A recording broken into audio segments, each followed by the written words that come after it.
Hello guys, so in today's video we will see the introduction to the JavaScript. So what is JavaScript? JavaScript was initially created to make web pages alive.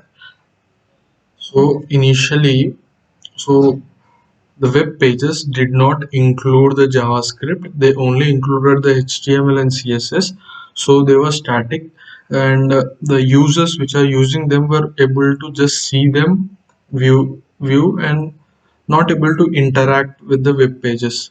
So in order to make the web pages interactive, the JavaScript was introduced and has been added. So the programs which we write in this language are called as scripts.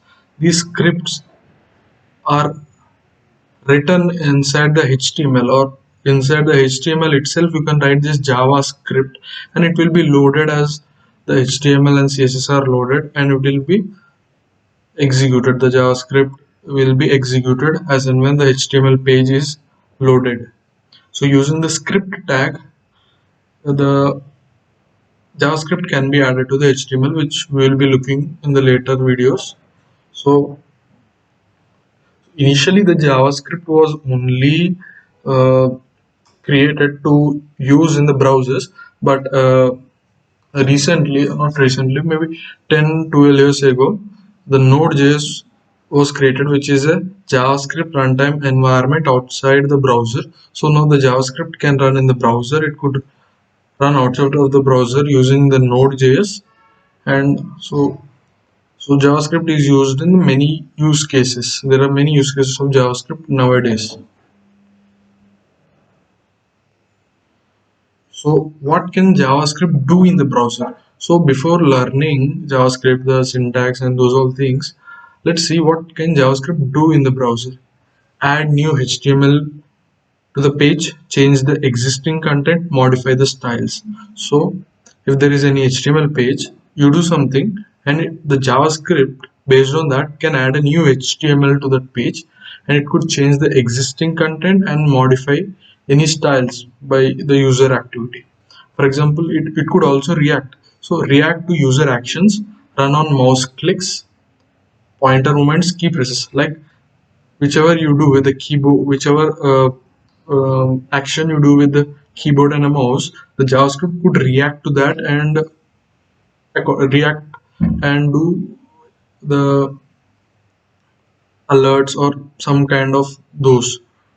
It could react to all the user actions. Alert means just showing the alert to the user that something has happened. And it could also send the network requests. That means by sending the network request over the servers, we would be able to download and upload files. We will be seeing all the examples using the Google Drive and the Google. By just seeing the Google products, we will be able to understand what can JavaScript can do, and it could remember the data on the client side.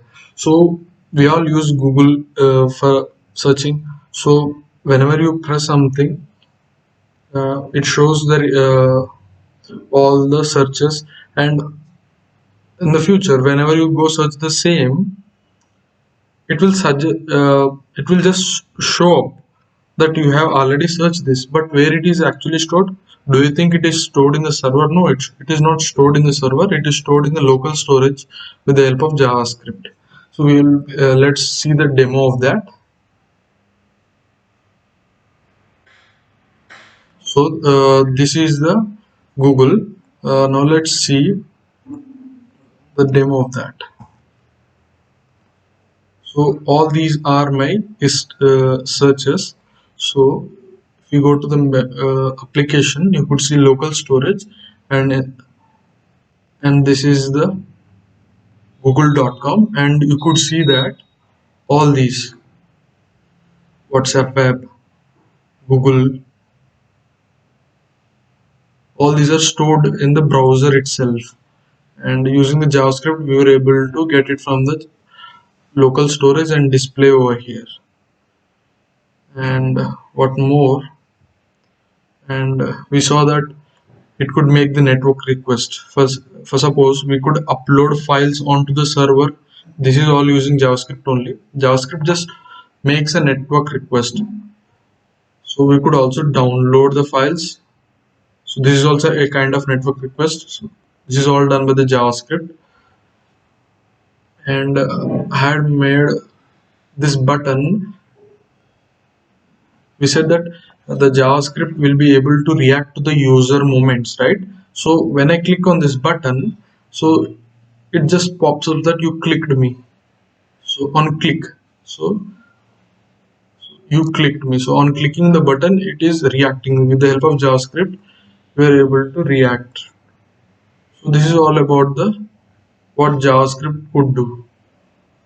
Let's get back to the slides and see what JavaScript can't do in the browser. So JavaScript abilities in the browser are limited for the sake of users' safety. The aim is to prevent an evil web page from accessing the private information or harming the user data. So we said that JavaScript is very helpful, but there are limitations to the JavaScript also, because if we allow the JavaScript to access the files, then it could from there could be any website which could access your files without your consent only. So those all are limited. So this is the point. JavaScript on a web page may not read or write arbitrary files in the hard disk, copy them and execute the program. That means for example, you visit any site, that site can't right away access your files from your hard disks. So there are the modern browsers like Google Chrome and Firefox uh, allow us to you allow us to allow the JavaScript or the website which is to upload or download files, but this has to happen with the user consent only. Without user consent, nothing can be done. So there are ways to interact with camera, microphone, and other devices, but they require user explicit permission. So when we give permission only, then we will be then the website which require these access, the camera, microphone, will be able to access. So JavaScript enable page may not sneakily enable a web camera, observe the surroundings, and send information to the server. So since they require explicit permission, the website which uses the JavaScript cannot use a web camera without the consent, like it can't randomly use. So you have to give the permission. So now let's see,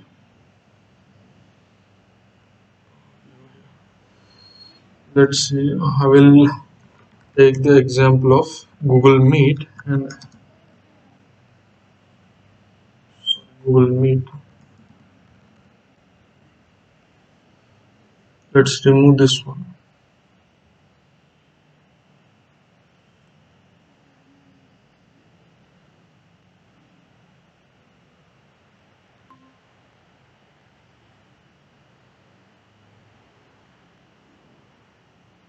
So look, the Google Meet website which uses the JavaScript in order to access the microphone and camera, it is asking for the permission. By default, it doesn't have the permission to use all these microphone and camera. You have to explicitly, the user explicitly has to allow, then only the website will be able to access. Okay, let's click on that.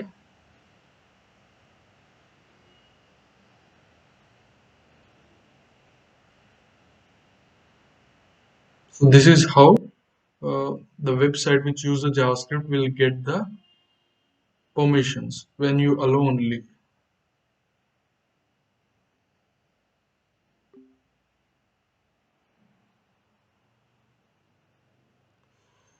So this is about what can't JavaScript do. There are many things that JavaScript can't do. These are the main important points, and that's it guys for this video. From next video onwards, we'll be getting into the mm, language itself, the JavaScript language itself. That's it. Thank you.